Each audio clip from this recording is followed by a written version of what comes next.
Ghost Story. Rokou Hirayama.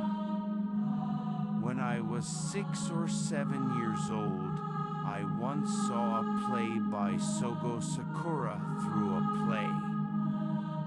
In the act after the crucifixion of the Sogo family, the ghosts of Sogo and his son appeared in the inner sanctum of the Hot-Take family's house to haunt the Marquis Hata. I still remember how weak I was because I could not go to the bathroom by myself for more than 5-6 days. In view of that, if I were to show such a play to a child today, he or she would probably scoff at it. I was about 10 years old when I first read Saga's Kaidan story.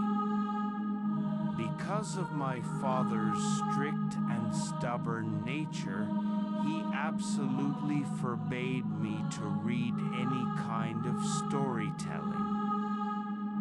Therefore, I took Saga's Kaidan, the legend of the monster cat, upstairs and read it alone in hiding. The second floor was a 12-tatami mat's room that was used as a sleeping room for the 56 employees in the store. I chose to read it lying down in the corner of the Fusuma paper sliding door. I decided to lie down in the corner of the Fusuma paper sliding door and read the book.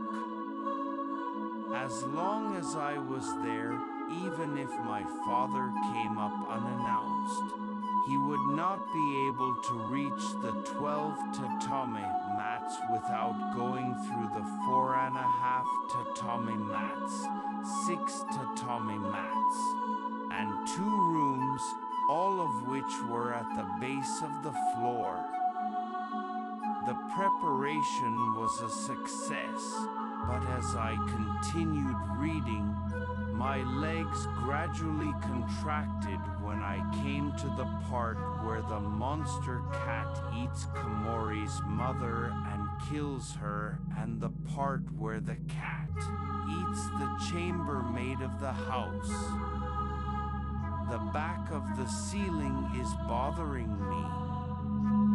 The corridor on the other side of the Fusuma paper is turned around, and the inside of the closet is even more frightening.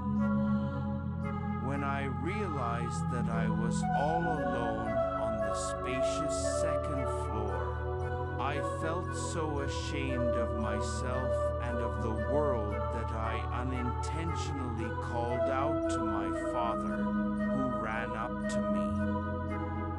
My father came running up and found me and took my books away from me, and then he put me in the storehouse for half a day.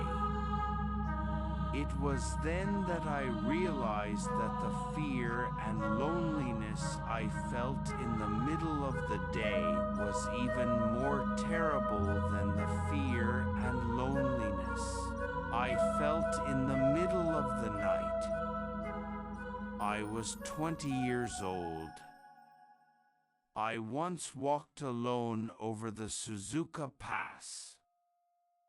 It was around 2 o'clock in the afternoon when the rain was pouring down, and I was wearing a straw sandals, a straw hat, and a cloth with a threaded cord, and I was walking up the pass with my straw sandals on. They sounded as if they were talking to each other, and their voices could be heard forever and ever. No matter how fast I walk or how slowly I walk, I can always hear them over my head through the shades of my hat. It was just while I was walking up the hill about 4 turns after the 7th bend. I was concerned about the voice that was following me. No matter how many times I turned my head back and forth during that time, not a single person passed by. I felt sick, so I put more energy into running up the hill at the 5th turn, and at exactly the 6th turn, I saw a man and a woman walking up the hill, holding a single parasol under each other's umbrella. I immediately recognized the sound of their conversation, but there is something I still do not understand. When I passed them, they were resting at a tea stall at the bottom of the hill, and I passed them while looking at them sideways. The fact that the man and woman, whom I had once overtaken, were walking leisurely ahead of me, without saying when or where they overtook me, is a mystery I still cannot solve. This is a mystery that I have not been able to solve to this day. The man was wearing a versatile indigo blue kimono * with a 3-foot obi tied around the ends, cuffed in a 7:3 ratio. The woman was wearing benkei stripes on unlined summer kimono with a karako obi tied in a hook knot, her hair in a wavy bun, and looped around one arm, and Yoshiwara and Otome were walking together under an umbrella.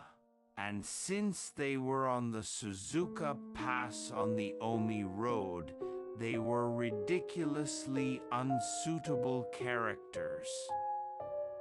If it were midnight, you would not think so much of it.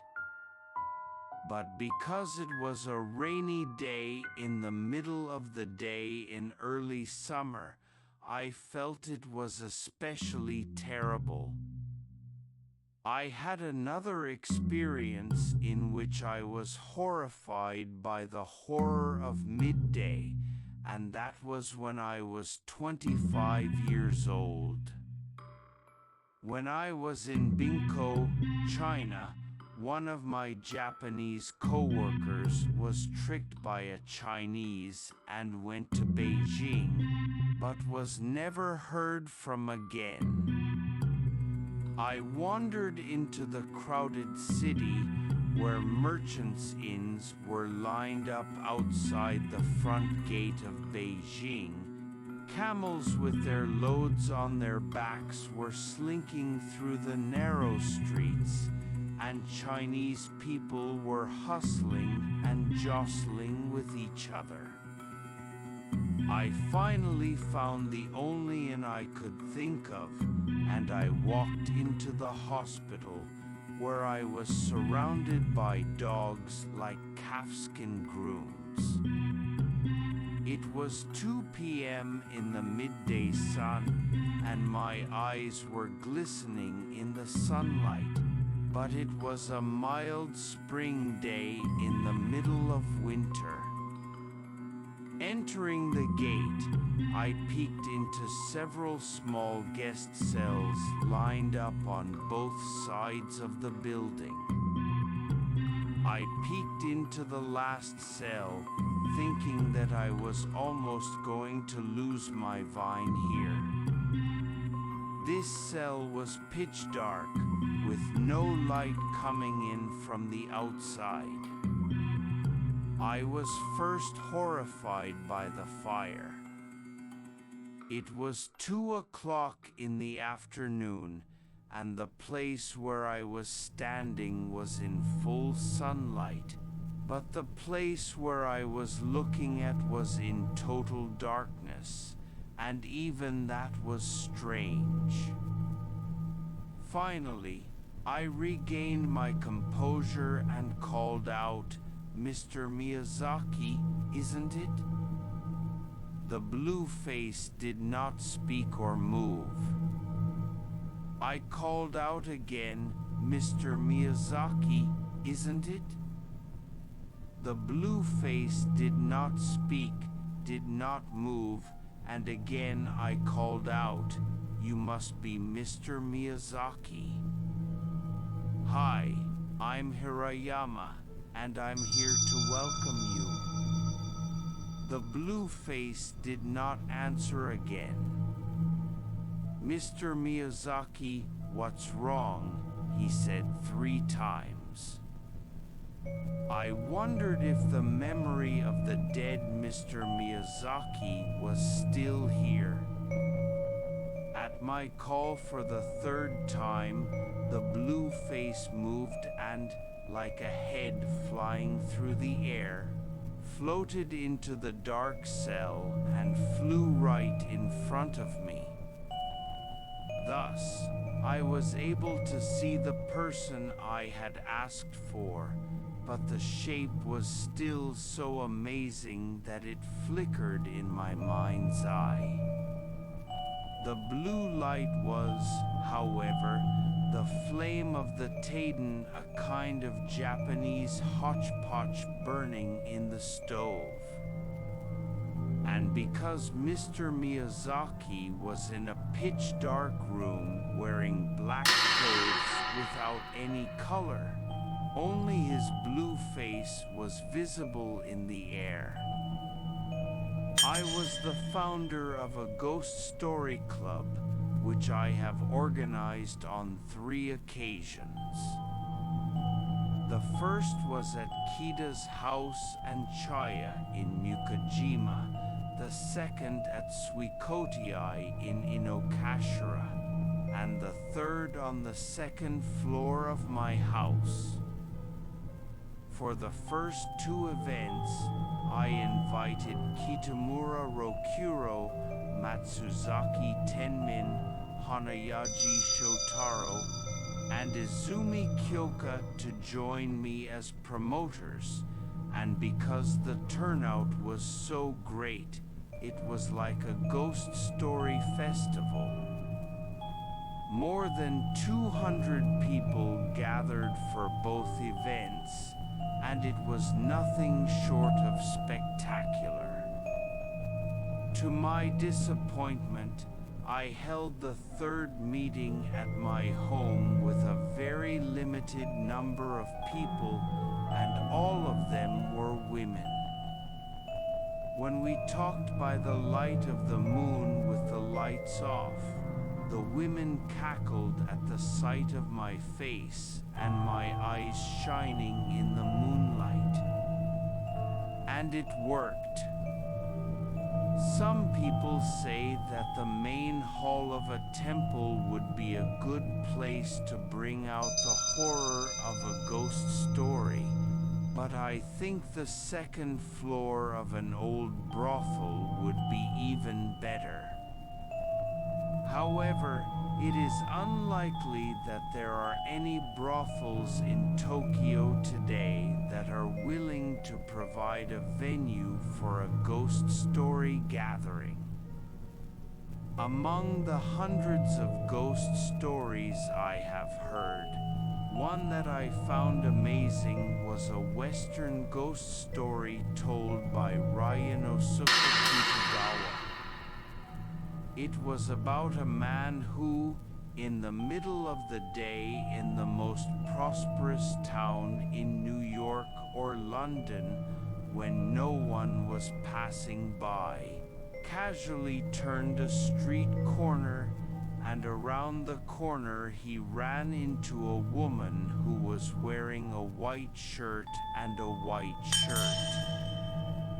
He turned a corner and ran into someone. He said, "Excuse me," and upon closer inspection, He saw that the person he bumped into was a man not so different from himself, who said, "Excuse me," and disappeared without a trace.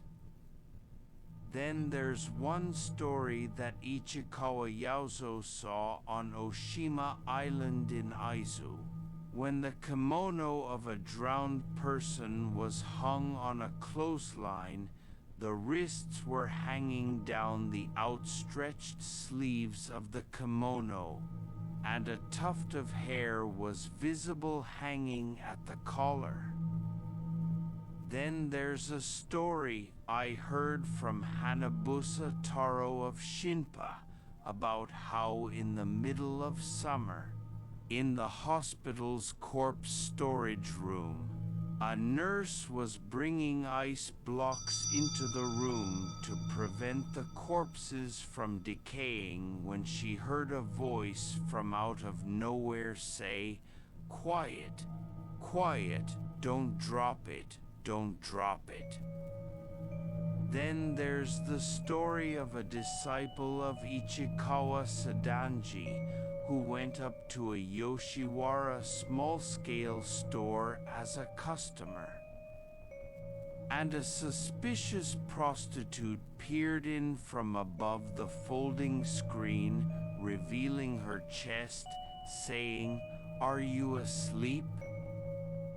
Then there is a ghost story that the deceased Rokou encountered in the toilet of a tea shop in Osaka. As he left the toilet, he turned to the maid waiting in the hand-washing area and said, "I wonder what time it is now?" And before the maid had replied, he heard a voice from inside the toilet, having just left, say, "It's already 2 o'clock."